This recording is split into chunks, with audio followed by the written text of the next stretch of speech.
Hello and welcome viewers, this is Sultan Fayaz and you are watching Sultan Fayaz official YouTube channel. नाजरीन, पाकिस्तान तहरीक इंसाफ के लिए बहुत बड़ी खुशखबरियां हैं। इसके साथ एक बुरी खबर भी है। इमरान खान साहब के लिए खास तौर पर एक खुशखबरी है, वो भी आपके सामने रखेंगे। लेकिन उससे पहले आपसे गुजारिश है कि अगर अभी तक आपने चैनल को सब्सक्राइब नहीं किया तो चैनल को सब्सक्राइब कर लें।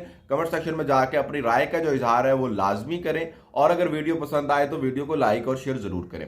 तो जनाब, बात कर रहे थे कि पाकिस्तान तहरीक इंसाफ के लिए खुशखबरियां हैं। सबसे पहले इमरान खान साहब के हवाले से जो बड़ी खुशखबरी आई है वो आपके सामने रखते हैं। जनाब, इमरान खान साहब को 2 मुकदमात के अंदर बरी कर दिया गया है। ये जो मुकदमात हैं ये थाना बाराकोह में दर्ज थे, और इस्लामाबाद की डिस्ट्रिक्ट एंड सेशन अदालत ने इमरान खान के खिलाफ थाना बाराकोह में दर्ज मुकदमात में महफूज फैसला सुनाते हुए उन्हें बरी कर दिया। बुध को जुडिशल मजिस्ट्रेट सुहेब बिलाल ने महफूज फैसला सुनाया, जिसमें इमरान खान को दोनों मुकदमात में बरी करार दे दिया गया। जबकि इसके अलावा साबिक वजीर खारजा शाह महमूद कुरैशी, सैफुल्ला न्याजी, आमिर महमूद कियानी, परवेज खटक, शीरी मजारी, फैसल जावेद समेत 11 मुलजमान को भी बरी कर दिया गया। जुडिशल मजिस्ट्रेट ने सुहेब बिलाल ने गुज़श्ता रोज बरीयत की दरखास्त पर दलाइल सुनने के बाद फैसला महफूज किया था। तो जनाब, खान साहब के हवाले से जो सिलसिला चल पड़ा है अब उनको मुकदमात में बरी करने का, तो उसमें इजाफा हो गया और 2 मजीद मुकदमात उसमें शामिल हो गए, और इमरान खान साहब इन मुकदमात के अंदर भी बरी हो गए हैं। यकीनन ये इमरान खान साहब के लिए एक खुशखबरी है। उसके बाद जनाब बात करते हैं कि 9 मई के जो मामलात हैं उनमें क्या खुशखबरी आई है। लेकिन उससे पहले आपको बताते हैं तहरीक इंसाफ के लिए एक बुरी खबर आई है। बुरी खबर क्या है? बुरी खबर यह है कि सेनेट इंतखाबात के लिए मुराद सईद और आजम सवाती समेत पीटीआई के 12 उम्मीदवारों के कागजात नामजदगी जो है वो मुस्तरद कर दिए गए हैं। जनरल नशिस्त पर पाकिस्तान तहरीक इंसाफ के अहम रहनुमा मुराद सईद के कागजात नामजदगी मुस्तरद हुए, और उन पर एतराज ये है कि वो मफरूर हैं। उसके बाद पाकिस्तान तहरीक इंसाफ के रहनुमा आजम सवाती, जो कि टेक्नोक्रेट की नशिस्त पर कागजात नामजदगी जमा कराए थे, उनके कागजात नामजदगी भी मुस्तरद हो चुके हैं। उन पर एतराज। इसके अलावा पाकिस्तान तहरीक इंसाफ के जो खुरम शान है वो और खवातीन की कैटेगरी में हमीदा शाहिद के कागजात नामजदगी भी मुस्तरद हुए हैं। साबिक वजीर आला खैबर पख्तूनख्वा महमूद खान के कागजात नामजदगी भी मुस्तरद हुए हैं। पाकिस्तान तहरीक इंसाफ पार्लियामेंटेरियन की जानिब से उन्होंने कागजात नामजदगी जो हैं वो जमा करवाए थे।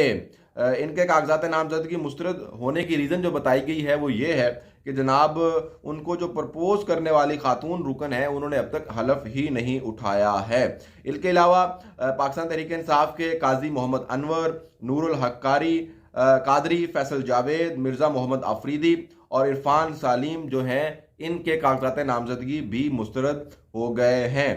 पेशावर हाई कोर्ट में कायम जो एपिलेंट ट्रिब्यूनल है उनमें कागजात नामजदगी मुस्तरद हुए हैं, वो वहाँ पर अपील कर सकते हैं। तो जनाब ये सूरत हाल है। उसके बाद अब पाकिस्तान तहरीक इंसाफ के लिए एक 9 मई के मुलजमान के लिए खुशखबरी आई है। वो क्या है? वो ये है कि जनाब उनमें से 5 लोगों को जो है वो जमानत दे दी गई है। वो जमानत किन किन को दी गई है वो सारा सा मामला आपके सामने रखते हैं। सुप्रीम कोर्ट ने 9 मई के वाकयात की तनाजुर में थाना न्यू टाउन में दर्ज मुकदमात में 5 मुलजमान की जमानत की दरखास्त मंजूर कर ली है। मुलजमान में अवैस, सैफुल्ला, नसरुल्ला, कामरान और वकास पर रावलपिंडी में वाकया हमजा कैंप पर हमले और तोड़ फोड़ का इल्ज़ाम है। जस्टिस जमाल मंदोखेल की सरबराही में 3 रुकनी बेंच ने जुमेरात को मामले की समाअत की। जस्टिस मंदोखेल के अलावा बेंच में जस्टिस हसन अजहर रिजवी, जस्टिस मुसरत हिलाली शामिल थे। समाअत के दौरान जस्टिस मंदोखेल ने कहा कि रैली निकालना या सियासी जमात का कारकुन होना जुर्म है। उनका कहना था कि तलबा यूनियन और सियासी जमातों पर पाबंदी लगाने से ही आज ये बर्बादी हुई है। सुप्रीम कोर्ट ने ऐसे मुकदमे में पुलिस और प्रोसिक्यूशन की नाकिस तफ्तीश पर सरनजिश की। जस्टिस हसन अजहर रिजवी ने सवाल किया कि मुलजमान के खिलाफ क्या शवाहिद हैं और क्या सीसीटीवी कैमरों से शनाख्त हुई है। इस पर तफ्तीशी अफसर ने अदालत को बताया कि हमजा कैंपस समेत दीगर मकामात के कैमरे मुजाहिरीन ने तोड़ दिए थे। जस्टिस मंदोखेल ने कहा कि इसका मतलब है मुलजमान के खिलाफ कोई सबूत नहीं है। इसका मतलब है मुलजमान के खिलाफ कोई सबूत नहीं है, सिर्फ पुलिस के बयानात हैं। इस पर जस्टिस हसन अजहर रिजवी ने रिमार्क्स दिए कि सीसीटीवी कैमरों की रिकॉर्डिंग महफूज होती है और लोग तो मोबाइल से भी वीडियो बनाते हैं। जस्टिस मंदोखेल ने सवाल किया, मुकदमे में दहशतगर्दी की दिफात क्यों लगाई गई हैं। इस पर पंजाब हुकूमत के वकील का कहना था कि मुल्जमान ने ISI के कैंप पर हमला किया। इस पर जस्टिस जमाल मंदोखेल ने कहा, आपको फिर इल्म ही नहीं कि दहशतगर्दी होती क्या है।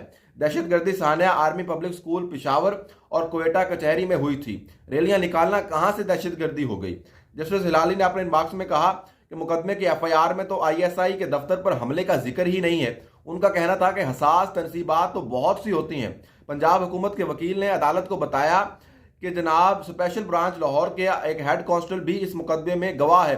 इस पर जस्टिस मंदोखेल ने कहा कि वाकया रावलपिंडी का है और गवाह लाहौर का। जस्टिस जमाल मंदोखेल ने मार्क्स दिए, क्या एक हेड कांस्टेबल के बयान पर साबिक वजीर आजम को गद्दार मान लें। उनका कहना था कि खुदा का खौफ करें, ये किस तरफ जा रहे हैं। जस्टिस हसन रिजवी का कहना था कि पुलिस गवाही के अलावा कोई सबूत ही मौजूद नहीं।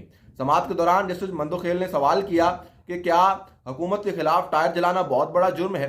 इनका कहना था कि हुकूमत और रियासत आवाम के लिए माँ बाप की अहमियत रखते हैं और बच्चों को माँ बाप 2 थप्पड़ मार भी दें तो बाद में मना लेते हैं, कत्ल नहीं करते।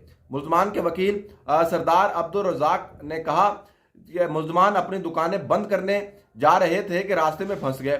बेंच ने सरबराह ने यह रिमार्क्स भी दिए कि गिरफ्तारी से पहले मुल्जमान के नाम कैसे मालूम थे। इनका कहना था कि सारे केस का पुलिस खुद सत्यानाश कर देती है।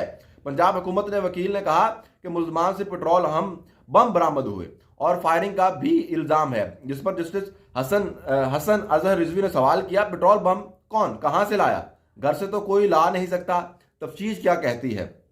जवाब में पंजाब हुकूमत के वकील का कहना था कि तफ्तीश में यह पहलू सामने नहीं आया। जस्टिस हसन रिजवी ने रिमार्क्स दिए कि मुल्जमान पर फायरिंग का भी इल्जाम है मगर कोई असला बरामद ना हुआ, पुलिस जख्मी हुई। समाअत के बाद अदालत ने पांचों मुल्जमान की जमानत की दरखास्त 50-50 हज़ार के मचलकों के औज मंजूर कर ली है। तो जनाब, अगर रावलपिंडी के मुल्जिम जो है वो 9 मई के मुकदमात के अंदर रिहा होना शुरू हो गए हैं तो इसका मतलब है कि पूरे पाकिस्तान के अंदर अदलिया से रिलीफ मिलने का जो कवी इम्कान है वो मौजूद है।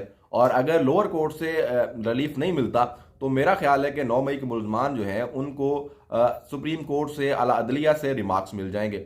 और जस्टिस जमाल मंदोखेल के ये वाले रिमार्क्स कि जनाब क्या एक कांस्टेबल की गवाही पर साबिक वजीर आजम को गद्दार मान लें, ये एक बहुत अहम नुक्ता है और ये जाहिर करता है कि अभी भी जो है वो सिस्टम के अंदर शायद उस तरह से अदलिया के अंदर इमरान खान साहब को गुंजाइश देने के हवाले से चीज़ें मौजूद हैं। और इमरान खान साहब और PTI जो है वो 9 मई के मुकदमात के अंदर मेरा ख्याल है कि शायद बरी हो जाएंगे और ये जो मामलात हैं ये ज़्यादा देर नहीं चल पाएंगे। लेकिन अलबत्ता इमरान खान साहब के जो दीगर मुकदमात हैं, केसेस हैं, वो चलते रहेंगे और उनके अंदर सज़ाएँ भी हुई हैं। कुछ में सज़ाएँ मुअत्तल होंगी, कुछ नए बनेंगे। जो मेरा ख्याल है कि इमरान खान साहब जो पूरा इसके बाद हम तजिया करते हैं कि क्या ये जो बरी हुए हैं जस्टिस जमाल मंदोखेल के ये रिमार्क्स हैं और ये सारे 9 मई के मुल्जमान को बरीयत करने के ज़मानत के हवाले से जो अहकामात हैं, क्या ये इस बात की निशानदही कर रहे हैं कि इमरान खान आने वाले चंद दिनों के अंदर बाहर होंगे। तो मेरा नहीं ख्याल कि अभी ये कहना मुनासिब है, क्योंकि इमरान खान साहब के हवाले से और बहुत सारे मुकदमात हैं और वो सीरियस किस्म के मुकदमात हैं। और इसके अलावा अगर इमरान खान साहब उन मुकदमात के अंदर बरी हो जाते हैं या उनमें भी ज़मानत मिल जाती है तो मेरा ख्याल है कि इमरान खान साहब को अभी और बहुत सारे मुकदमात का सामना करना पड़ेगा और अभी वो मुस्तकबिल करीब में बाहर आते नज़र नहीं आ रहे। अलबत्ता 9 मई के मुल्जमान शायद जो है उनकी बहुत बड़ी तादाद में उनकी रिहाइयाँ शुरू हो जाएँ ताकि जो एक बहुत बड़ा सिम्पथी का पाकिस्तान तहरीक इंसाफ के साथ अंसर जुड़ा हुआ है उसको ख़त्म करने की कोशिश की जाएगी। Good bye.